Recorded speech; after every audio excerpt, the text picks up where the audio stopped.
All right. So apparently we're on air, and this is the third episode of Democracy Talk. And this time we're trying to switch to having done our introductions. Patrick and me, you can see those episodes somewhere. We'll link to them. Um, Having done those things, now we want to switch to our kind of what we hope will be our regular format, which is conversations about those topics that are interesting to us. Democracy, what it is, what it is not, what its relationship to what exists in the world and current events. And I guess a prominent event that has occurred in this area recently is the Brexit vote. And I'll let Patrick, who is more knowledgeable than I am about this story, start. So go ahead, Patrick. Okay, well, thanks, Yoram, and it's good to be back on Democracy Talk. So, we're now in September, and in June 23rd, the voters in Britain had a referendum on whether or not to stay in the European Union, and 52% of those who voted voted to leave, which was, I think, for political establishments, not just in the UK, but also in Europe and even further, was quite a bombshell. I think they were quite surprised. In the face, or the run-up to the referendum, there was a lot of stories about what a disaster voting for Brexit would be, and the voters didn't buy it. And so effectively what the British voters voted for was to leave the European Union. So the grouping of 28 countries in Western Europe, Western Central Europe, who have a political come economic come free movement agreement that's grown up over the last few decades. And so there was a sort of stunned response, I think, even for the people who were promoting Brexit, people like Boris Johnson, who is a former London mayor, former journalist, and he's very funny, but for me personally, not a wholly likable person. He seemed even surprised at the result of what he had been campaigning for. So that was in June. Obviously we're in Europe, so there's been the sort of July, August summer break somehow, where politics sort of gets put on the back burner, but at the same time, people have been mulling it over and what it means. And what it means, I think, is confusion. That's the reality. If you look at the people who are our political leaders, there's contradictory statements coming out, even from the new government. But for Democracy Talk, what we're interested in is government structures. So the European Union and membership of the European Union is a very complicated question. And it's not a question that lends itself to a referendum in which the whole of the population is asked, do you want to stay? Do you want to go? Because it's very complicated. Even national politics is complicated. European politics are particularly complicated. So for Democracy Talk and for people who take an interest in something like the Equality by Lot blog, there are all sorts of red flags with regard to the process. Because the debate in the run-up to the referendum is very poor. In this instance, it was filled with a lot of scaremongering on both sides. It was filled with a lot of attacks on the personalities of the other people. There was a lot of insults.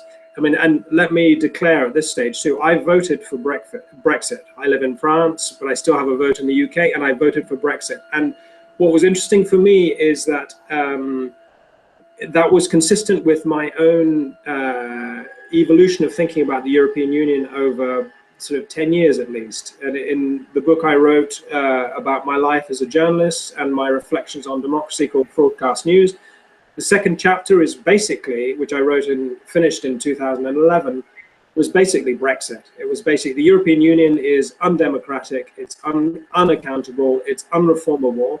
And there really is only one thing to do about it, and that's to leave it, and to not to reject the notion of a European Union type project, but to certainly reject it in its current form. So I voted Brexit. I take it for granted that the European, I guess we're having some feedback. I take it for granted that the European Union is undemocratic. The question is, you know, I guess, you know, the European Union has some power currently, or had some power in the pre-Brexit structure.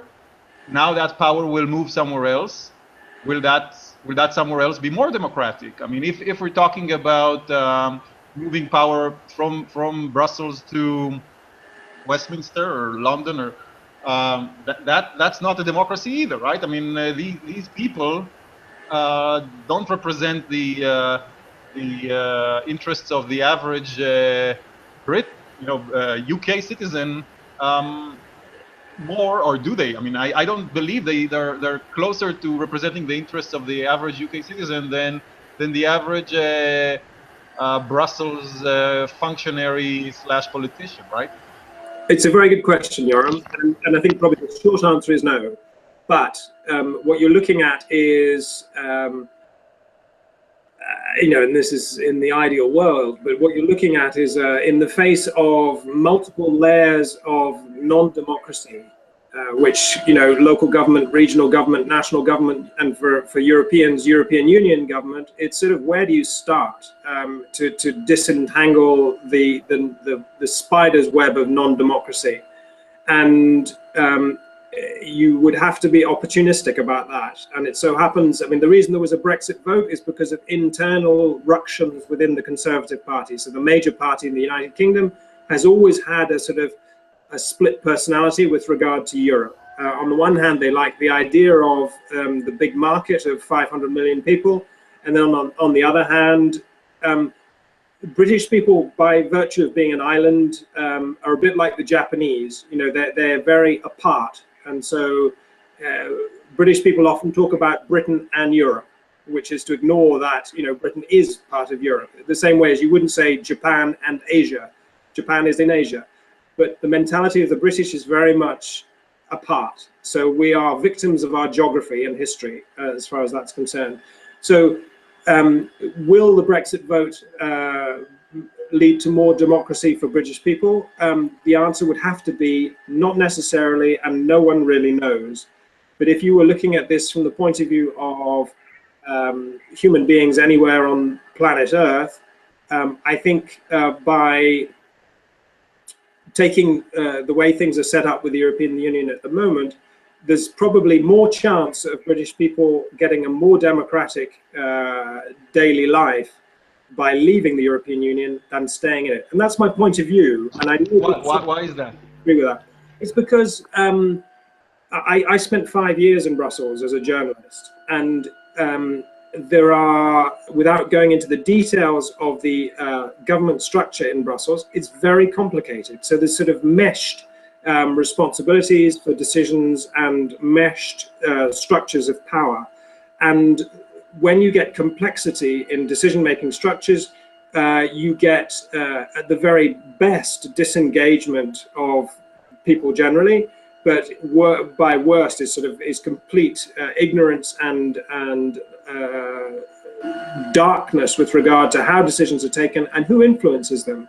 So what happens is that those entities that have the money and the staff to go to Brussels and work this stuff out, because it's complicated, who are obviously people with money, so it's going to be corporations, it's going to be private individuals, people who've got the time and the potential benefit of going to work these structures out, go there and work their way through the labyrinth.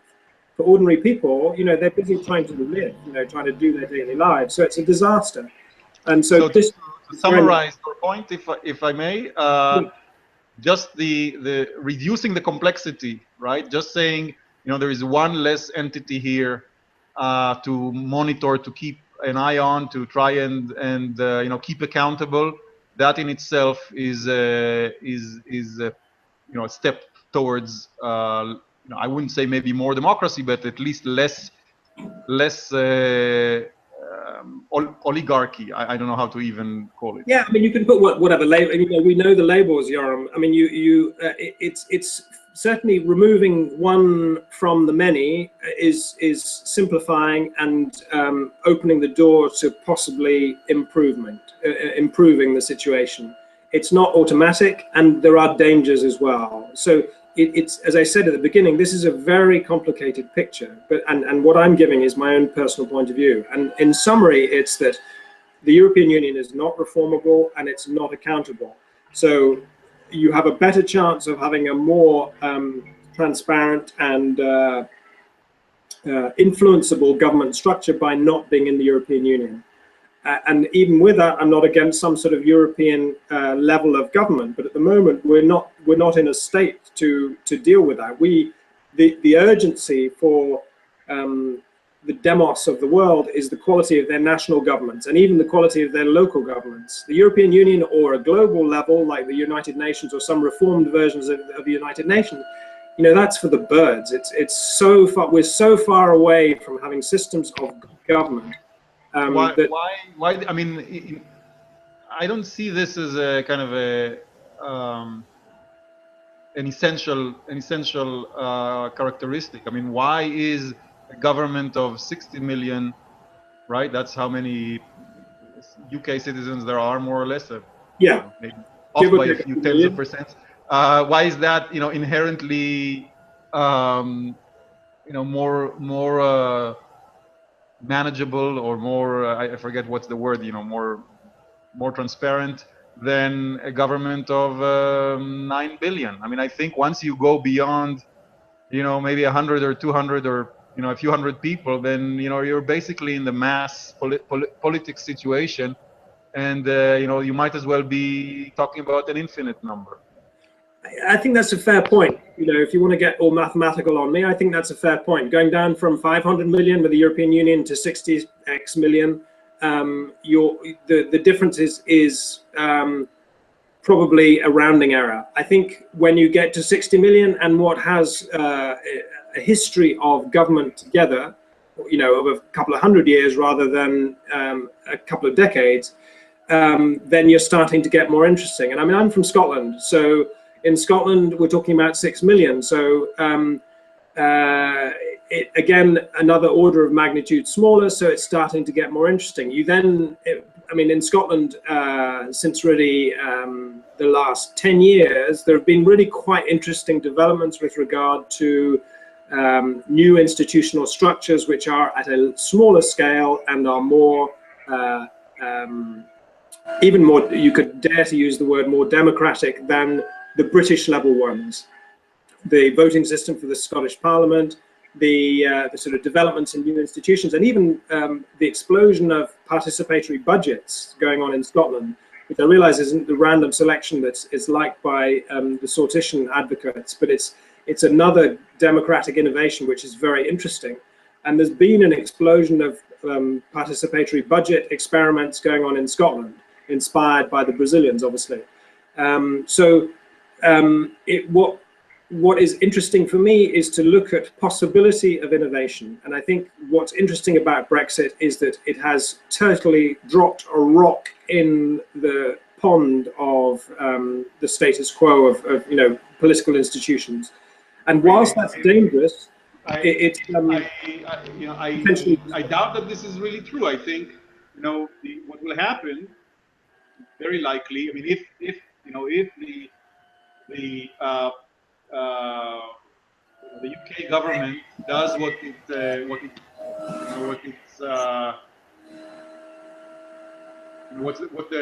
voters told them to do, supposedly, but what they don't really want to do, right? What the UK elite does not want to do, and pulls away from the EU, we'll get back to a situation where you have a country that's ruled by an elected government and all of that stuff. I don't see this as leading anywhere like a reconsideration of a deep reconsideration of established government structures.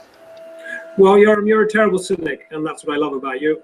But what it opens up is what I'm saying, and frankly, I'm not making any grander claims than that. But what it's opening up is the possibility of change. When I look to the European Union, when I both as a a daily reporter there, but also once I left Brussels in whatever it was, '97, and looked back at it and also started to think more about what democracy means, from a professional perspective as a journalist, which is if I'm reporting on politics, I should really understand these things more deeply. The European Union is never going to make itself more accountable on its own. The structure it's like sure, no, stuck in. Fine. I mean, I grant that. I grant that. That's not the issue as far as I'm concerned. I guess, what I'm asking is, basically, I guess what I'm saying is, a blunt instrument like a plebiscite or a referendum, it can never really do anything. I mean, well, I'm exaggerating a bit, but if you're letting the elites set the agenda, and what you have to do is say yes or no to a set of answers, a set of questions, and the elites remain in management positions, even if you gave them your instructions, and even if they were much more detailed instructions than they were in this particular referendum. They're still in charge. They're still doing the management. So my point is, until we get to a situation where normal people are doing the detailed, the day-to-day management, I find it really hard to believe that anything fundamental will change. But Yoram, so let me say this loud and clear. I completely agree with you. Okay. So we're looking at we're watching the pictures change, as it were, and the film is still the same. And so a referendum is a disastrous mechanism to try and gauge public opinion, when the way it was done in the UK. So this was a straight up and down yes/no question, and it had a disastrous. The quality of debate and deliberation prior to the referendum was a mess. And you could, as I said, I voted Brexit, but I think you could credibly, as someone who voted to remain, you could say 52-48 is meaningless given the quality of the discussion prior to the vote. Who could honestly claim 52-48 truly represents what the British people think about the European Union? And I have to say I'd agree with them. And there's a very interesting sort of contrast on this, which is with Switzerland. So Switzerland has obviously a tradition of referenda, and it also has various mechanisms in place, which means that it's not a straight black and white result. There are mechanisms which allow institutional dialogue and negotiation with regard to the referendum result, and almost a sort of like with a good insurance contract, a sort of cooling off period and a what does this really mean process. And there are sort of mechanisms in place in Switzerland to allow that to take place. And there are also mechanisms and a culture which means that they are better equipped to deal with what a referendum really means. Whereas the UK very rarely has referenda, and the UK has a very messy and unwritten constitutional structure. So they're making it up as they go along. And why am I raising Switzerland in this context is because the Swiss are in the process of negotiating with the European Union about free movement of people versus Swiss access to the single market. And so there's a very intriguing parallel process going on between Switzerland and the European Union at the same time as Britain within the European Union but wanting to get out is responding to the result of the Brexit vote and trying to find out what that really means. And no one knows. But watching as a democracy nut, as I am and as you are, as people who are interested in democratic mechanisms, it's a very interesting parallel to make the comparison. well, okay. I don't want to get into the Swiss mechanism. To me, at least potentially, all this talk about referenda and mechanisms for how do you call it, cooling off and negotiation. All of that smacks to me of exactly those complexities that you decried earlier when they came to the EU, and so at least potentially these are not. I mean, at least potentially to me these are negative things. But I really don't want to get into this point, because I want to get to another part, which to me is a rather kind of juicy part of the Brexit vote, which is the response, what you refer to as the shock in elite circles, basically, to the vote. I kind of it's funny and disgusting to see how the elite media treated the results. Right, it was obvious to them that the voters, the UK voters, were proved themselves to be somewhere in the spectrum between idiots and bigots by voting for Brexit, and any person with any bit of sense would vote against. And obviously this is horrible for the British. They shot themselves in the foot, and the rest of the nonsense. Obviously those people that write in such confident tones have no idea what they're talking about. They're just repeating the conventional wisdom in elite circles. Okay, so is this a question, Yoram? Yes. Okay, so I think your point is very, very well made, and I would say this, I suppose, which is that as someone, I deliberately declare my vote, and the reason I do that is because I think it's important to stand up for what you're thinking.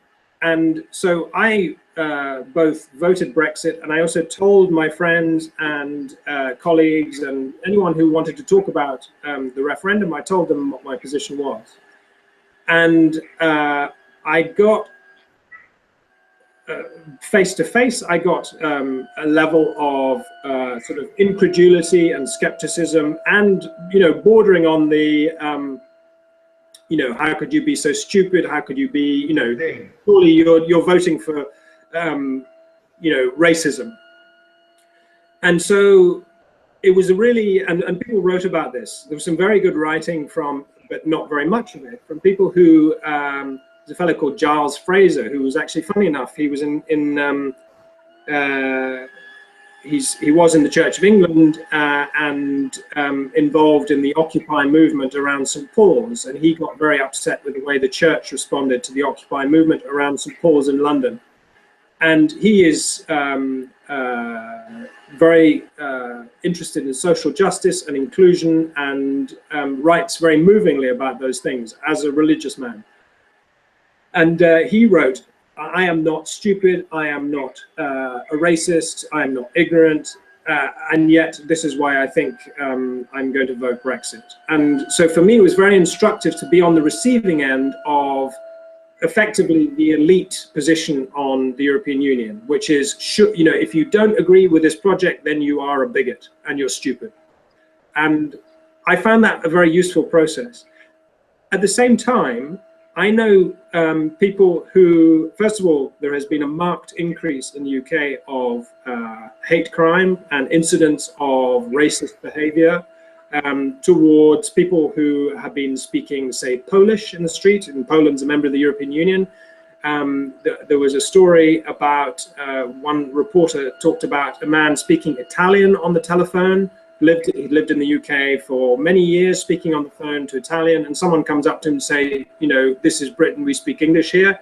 And the guy who spoke Italian had been in Britain for many years, speaks fluent English and several other languages, and switches to English. And the guy who was sort of giving him a hard time says, oh, well, that's sort of confused, that's all right then. So on the one hand, I was on the receiving end of you are a racist if you vote for Brexit. And then on the other hand, people have reported an incident, rise in the incidence of racist behavior and sort of unapologetic foreigner hating to people speaking foreign languages. Okay. So these are dangerous sort of developments. And right. I mean, I agree. I think though that okay. So first of all, I think it's you know, there is no need to say that you know all of those developments are any rise of racism and hatred is deplorable. I think this is not something that has you know started in the context of Brexit, right? This is something that is a symptom to the same causes that the Brexit vote is a symptom, right? There is there is an underlying cause here, which both the racism and Brexit are a symptom of, but they're not, you know, is not a symptom of racism, right? They're both symptoms of an underlying cause, and we can go into what that underlying cause is, but to me it's not that important to pinpoint that cause as much as to say that obviously there has been a policy here that has been pursued for a long time and is you know, pursued by the elites, those that make decisions, and they you know, it had the effects that were often not, I mean that were generally negative for large parts of the population, and the elites, you know, didn't care. They had their own project, and they still do, of course, right? This is not something that is ended, right?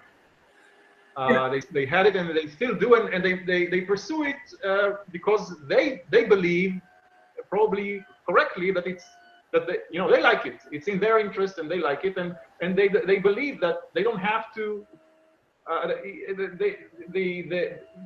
The effect on other people, on the majority of the people that are not part of the elite, are of little importance to them. Yeah, I mean, frankly, Yoram, I don't know, and you know, it's quite difficult to difficult to operate mentally when, for me, if I start talking about elites. What I'm sort of bringing it back to is, so on one side there were people voting to leave, you know, the European Union, and on the other hand there were people who are appalled by what they see as the racism. And I do think it's important to look at what the underlying things are. You know, to look, because empirically you can look at yourself and what you're thinking yourself, and you can talk to people around you and find out what they're thinking. When we start to talk about elites, we sort of lose our own power as human beings, because it's abstract. Why is that? It's because, you know, I'm not going to go today and meet an elite. You know, I'm not going to meet George Soros today in my garden. But when you're exposed to the media, you're exposed to elite discourse. You're exposed to elite ideology. These people make decisions for all of us, and they broadcast their ideas. They propagandize us. This is something that it's extremely important to be aware of and to discuss. It has to be, yeah, you know, ignoring these realities, you know, avoiding those terms is a major part of the problem. Okay, I take your point. So I suppose what I'm trying to say is that what is interesting for me to explore on a personal level is notions of fear. And so when people accuse me of racism or ignorance in the face of my political decision, I think it's interesting to look at that and to look at where they're coming from. And so what I look at is, okay, so in the past, I know that for myself, I've held doggedly and dogmatically to political opinions. And I probably have been guilty of exactly what they've done to me in this Brexit process, as they are doing, you know, at the same time. So for me, rather than to go off onto the abstract, it's actually on a personal level, is to say, okay, so in the past I've done that, and here I'm getting treatment that probably I have given out to other people in the past. So let me look at questions of fear.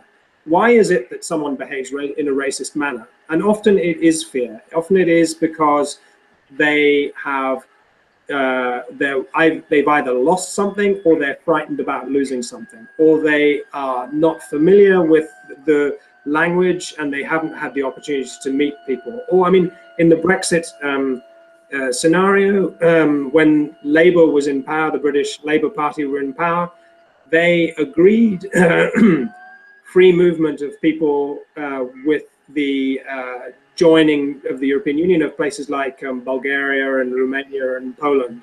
And so, you know, the British economy was set up for, you know, casual wages and casual hires. And so people came over from those countries.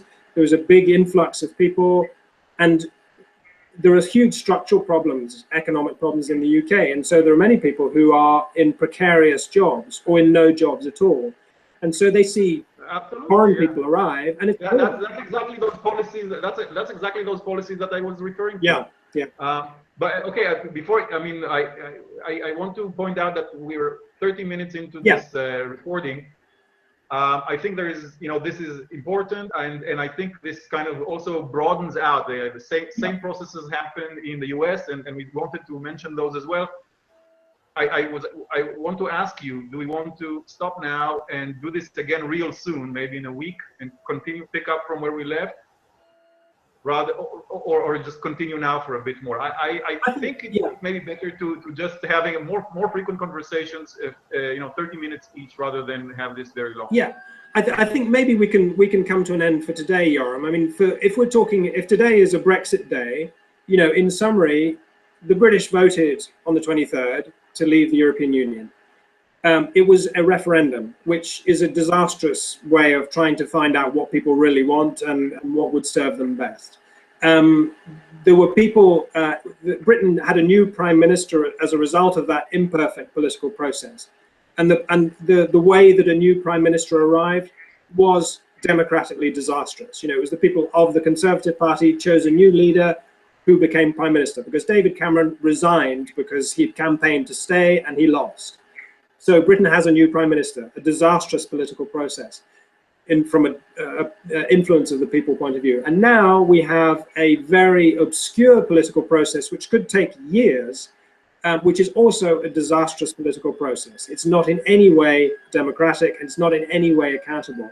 So what you've had in Brexit, and from a democracy talk perspective, is a train wreck of poor democratic processes, which will continue.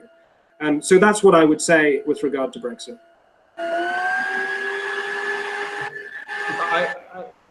To summarize, kind of, I think before you went into the summary, we kind of broadened the view, and I want to return to that broad view. But to summarize my point on this narrow issue, I think this narrow issue was a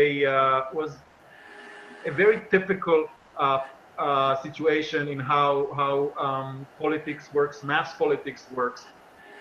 All those things that you talked about in the train wreck are not unusual.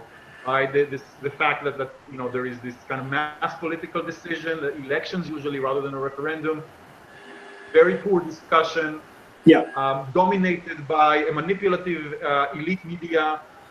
Voices are kind of